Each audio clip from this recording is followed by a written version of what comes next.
अस्सलामुअलैकुम प्यारे दोस्तों आज की इस वीडियो में हम आपके साथ हज़रत अबू ज़र गुफ़ारी रज़ी अल्लाह तआला अन्हो के कबूल इस्लाम का वाक़या शेयर करेंगे। हज़रत अबू ज़र गुफ़ारी रज़ी अल्लाह तआला अन्हो मशहूर सहाबी हैं जो बाद में बड़े ज़ाहिदों और बड़े उलमा में से हुए। हज़रत अली रज़ी अल्लाह तआला अन्हो का इरशाद है कि अबू ज़र रज़ी अल्लाह तआला अन्हो ऐसे इल्म को हासिल किए हुए हैं जिससे लोग आजिज़ हैं, मगर इन्होंने इसको महफूज कर रखा है। जब इनको हजूर अक़दस सल्लल्लाहु अलैहि वसल्लम के नबूवत की पहली खबर पहुंची तो उन्होंने अपने भाई को हालात की तहकीक के लिए मक्का भेजा कि जो शख्स ये दावा करता है कि मेरे पास वही आती है और आसमान की खबरें आती हैं, इसके हालात मालूम करें और इसके कलाम को गौर से सुने। वो मक्का मुकरमा आए और हालात मालूम करने के बाद अपने भाई से जाकर कहा कि मैंने उनको अच्छी आदतों और उम्दा इखलाक का हुक्म करते देखा है और मैंने उनसे एक ऐसा कलाम सुना जो ना शेर है ना कहानों का कलाम है। हजरत अबू ज़र गुफ़ारी रज़ी अल्लाह तआला अन्हु की अपने भाई की बात सुनकर तसल्ली ना हुई तो खुद सामाने सफ़र बांधा और मक्का पहुँचे और सीधे मस्जिद हराम में गए। हजूर सल्लल्लाहु अलैहि वसल्लम को पहचानते नहीं थे और किसी से पूछना मसलहत के खिलाफ समझा। शाम तक इसी हालत में रहे। हजरत अली रजी अल्लाह तआला अन्हो ने देखा कि एक परदेसी मुसाफिर है। मुसाफिरों की, गरीबों की, परदेसियों की खबरगिरी, इनकी ज़रूरतों को पूरा करना इन हजरात की गुट्ठी में पड़ा हुआ था, इसीलिए इनको अपने घर ले आए। मेज़बानी फरमाई, लेकिन इनसे पूछने की कुछ ज़रूरत ना समझी। कौन हो और कहाँ से आए हो? मुसाफिर ने भी कुछ जाहिर ना किया। सुबह को फिर मस्जिद आ गए और दिन भर इसी हाल में गुजरा कि खुद पता ना चला और दरियाफ्त किसी से किया नहीं। गालबन इसकी वजह ये होगी कि हजूर सल्लल्लाहु अलैहि वसल्लम के साथ दुश्मनी के किस्से बहुत मशहूर थे। आपको और आपके मिलने वालों को हर तरह की तकलीफ़ें दी जाती थीं। दूसरे दिन शाम को भी हज़रत अली रज़ी अल्लाह तआला अन्हो को ख्याल हुआ कि परदेसी मुसाफिर है, बज़ाहिर जिस गर्ज़ के लिए आया है वो पूरी नहीं हुई, इसीलिए फिर अपने घर ले गए और रात को खिलाया और फिर सुला दिया, मगर पूछने की उस रात को नौबत ना आई। तीसरी रात को फिर यही सूरत हुई तो हज़रत अली रज़ी अल्लाह तआला अन्हो ने दरियाफ्त किया।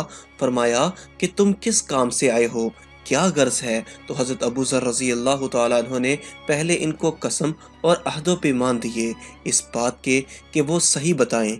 इसके बाद अपनी गर्ज बतलाई।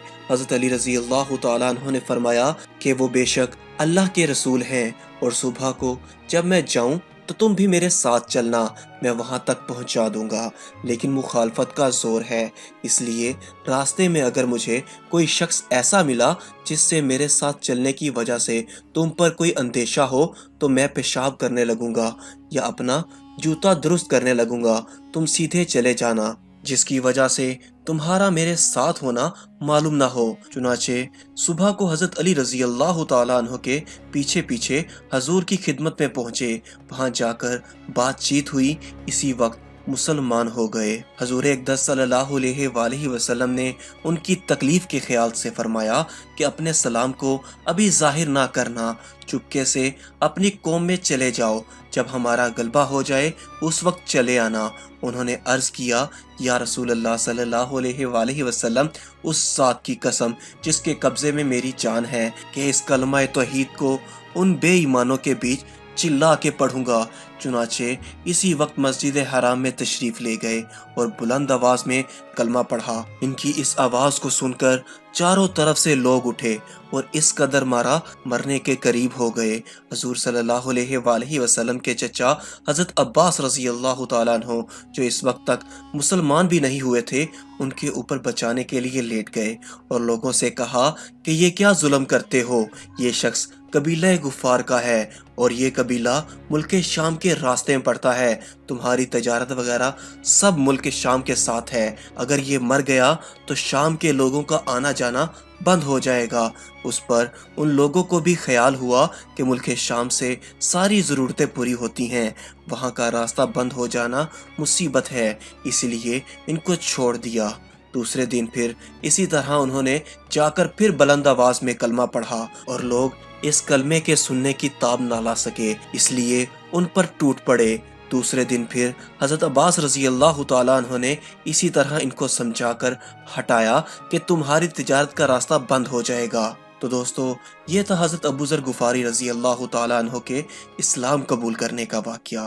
دوستو، آج کی اس ویڈیو سے ہمیں یہ حاصل ہوتا ہے کہ حضور صلی اللہ علیہ وآلہ وسلم کے ارشاد کے باوجود کہ اپنے اسلام کو چھپاؤ، ان کے اندر دین اسلام کا یہ جذبہ اور یہ غلبہ تھا کہ جب یہ دین حق ہے تو کسی کے باپ کا کیا جاتا ہے جس سے ڈر کر چھپایا جائے، اور حضور صلی اللہ علیہ وآلہ وسلم کا منع فرمانا شفقت کی وجہ سے تھا کہ کہیں آپ کو کسی قسم کی تکلیف کا سامنا نہ کرنا پڑے، ورنہ حضور صلی اللہ علیہ وآلہ وسلم کے خلاف صحابہ رضی اللہ تعالیٰ عنہ کی یہ مجال ہی نہ تھی، چونکہ حضور اقدس صلی اللہ علیہ وآلہ وسلم خود ہی اسلام پھیلانے میں ہر قسم کی تکلیفیں برداشت فرما رہے تھے۔ اسی لیے حضرت ابو ذر رضی اللہ تعالیٰ عنہ نے سہولت پر عمل کی بجائے حضور صلی اللہ علیہ وآلہ وسلم کے اتباع کو ترجیح دی۔